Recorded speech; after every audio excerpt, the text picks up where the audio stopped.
এই সংসদের মধ্যে একটা ট্রাস্টের ল্যাকিং চলে এসেছে। আমার প্রধানমন্ত্রী বারবার করে বলেছে, জুলাই সনদের মধ্যে যা যা লেখা আছে অক্ষরে অক্ষরে এটা বাস্তবায়ন করব আমরা। আমার বিরোধী দলের বন্ধুরা এটা বিশ্বাস করতে রাজি না।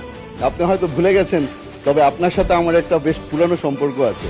আমার বাবা যখন বাংলাদেশ জাতীয়তাবাদী দল জয়েন করে, সেই প্রস্তাব আপনি নিয়ে গিয়েছিলেন। আজকে আপনাদের কাছে হাত পেতে ছোট ভাই হিসেবে এসেছি, আশা করি আপনারা সকলেই সাহায্য করবেন।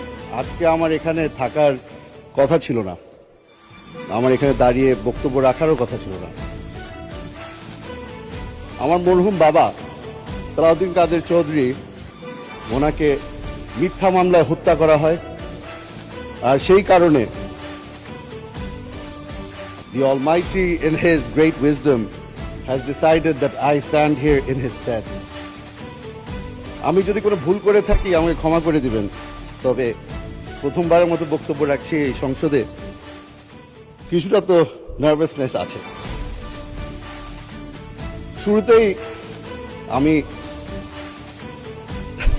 শুরুতেই আমি শ্রদ্ধার সাথে স্মরণ করছি শহীদ রাষ্ট্রপতি জিয়াউর রহমানকে এবং বেগম খালেদা জিয়াকে।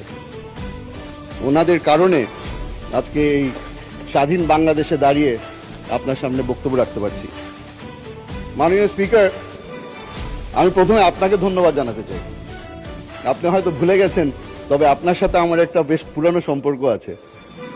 আমার বাবা যখন বাংলাদেশ জাতীয়তাবাদী দল জয়েন করে, সেই প্রস্তাব আপনি নিয়ে গিয়েছিলেন, আর তার মাধ্যমেই যেহেতু আমার বাবা জাতীয়তাবাদী দল এবং জাতীয়তাবাদে বিশ্বাস করতেন, সেই কারণে আজকে আমি মাননীয় প্রধানমন্ত্রী তারেক রহমান সাহেবের দলে যোগ দিয়ে ওনার সংসদ সদস্য হিসেবে দাঁড়িয়েছি। মাননীয় স্পিকার, এখানে দাঁড়ানোর পরে অনেকেই তাদের নিজ নিজ এলাকার সমস্যার ব্যাপারে কথা বলেন। আমি আজকে সেটা থেকে একটু দূরে সরে যাচ্ছি। রাঙ্গুনিয়া চট্টগ্রাম 7-এর জনগণ আমাকে ভোট দিয়ে এখানে পাঠিয়েছে, কারণ তারা বিশ্বাস করেছে যে আমার মধ্যে হয়তো সেই ক্যাপাবিলিটিটা আছে, যেটার মাধ্যমে এই এলাকার সব সমস্যার সমাধান আমি খুঁজে পাব। আজকে এখানে দাঁড়িয়েছি, ধন্যবাদ জানাচ্ছি মাননীয় প্রধানমন্ত্রীকে, কারণ উনি একটা সুযোগ করে দিয়েছে আমাকে এবং আমাদের সকল সদস্যদেরকে, যেখানে বারবার করে সংসদে দাঁড়িয়ে ওনার সাথে আলাপ আলোচনা করা যাচ্ছে। ওনাকে এখানে পাচ্ছি আমরা, এবং ওনার সাথে আমাদের যেই মিনিস্টাররা ওনার সাথে কাজ করছেন তাদেরকেও আমরা প্রতিদিন পাচ্ছি। তাদের কাছে আমি অনুরোধ করব, আমার এলাকার যখন সমস্যা নিয়ে আপনাদের কাছে আসি, সহজ সাহায্য করবেন। 17 বছর ধরে কোনো ধরনের উন্নয়ন হয়নি রাঙ্গুনিয়ায়। আজকে আপনাদের কাছে হাত পেতে ছোট ভাই হিসেবে এসেছি, আশা করি আপনারা সকলেই সাহায্য করবেন। মাননীয় স্পিকার, বর্তমানে আমরা একটা জিনিস নোটিস করছি, সেটা হচ্ছে এই সংসদের মধ্যে একটা ট্রাস্টের ল্যাকিং চলে এসেছে। আমরা বারবার করে বলেছি, আমার প্রধানমন্ত্রী বারবার করে বলেছে, জুলাই সনদের মধ্যে যা যা লেখা আছে অক্ষরে অক্ষরে এটা বাস্তবায়ন করব আমরা। তবে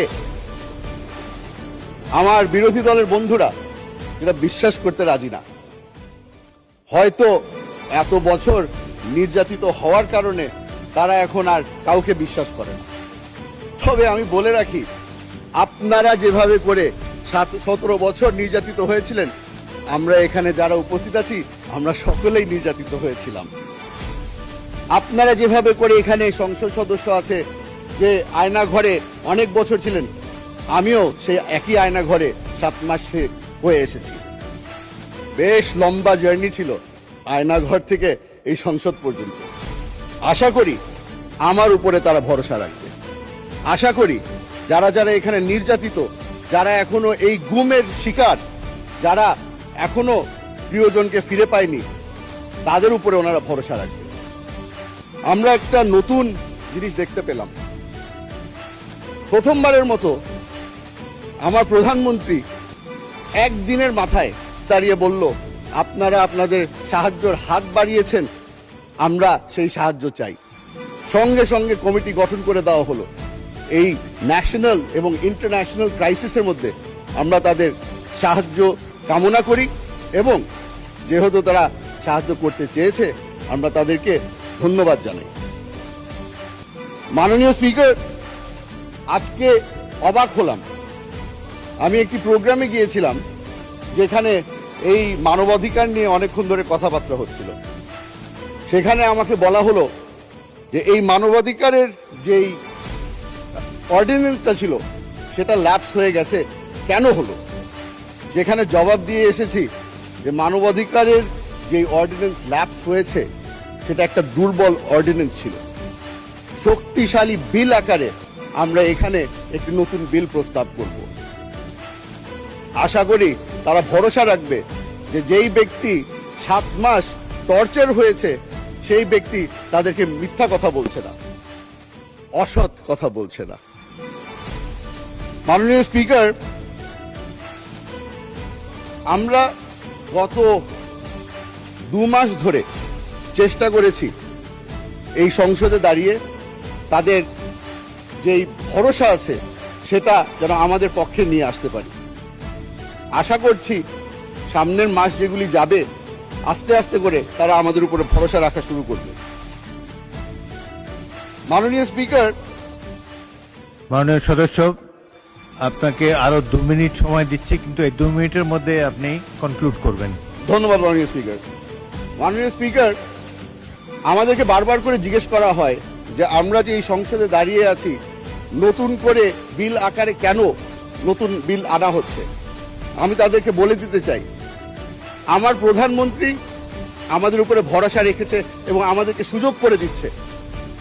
উনিও জানতে চান আমার ওপিনিয়ন কি। এই জুলাই সনদ যখন সই করা হয়েছিল তখন আমরা রিপ্রেজেন্টেটিভ পাঠিয়েছিলাম, তবে আমি এখানে দাঁড়িয়েছি representing the people of Rangunia. ওই সনদ সই করার সময় আমাকে কোনো সময় কোনো প্রশ্ন করা হয়নি। আমার প্রধানমন্ত্রী জানতে চায় আমার ওপিনিয়ন কি। এখানে আমরা যেই ধরনেরই আইন পাশ করি না কেন উনি চাচ্ছেন যে আমরা যেন সব ধরনের আলাপ আলোচনার মাধ্যমে একটা কনসেনসাসে আসি এবং আইন পাশ করি। আশা করি এই জিনিসটার উপরেও আমার ভাইরা, আমার বন্ধুরা আমাদের উপরে ভরসা রাখবে। মাননীয় স্পিকার, আপনাকে ধন্যবাদ জানাচ্ছি, আবারও আপনাকে ধন্যবাদ জানাচ্ছি। এই সুযোগ করে দিয়েছেন। অনেকদিন ধরে এখানে বক্তৃতা দেই না বলে আমার এলাকার মানুষরা মনে করেছিল আমার মাইকটা হয়তো নষ্ট। আজকে আমি প্রমাণ করতে পারলাম যে আমার মাইক ঠিক আছে এবং আমার স্পিকার আমাকে সুযোগ করেছে। ধন্যবাদ মাননীয় স্পিকার। ধন্যবাদ মাননীয় সদস্য।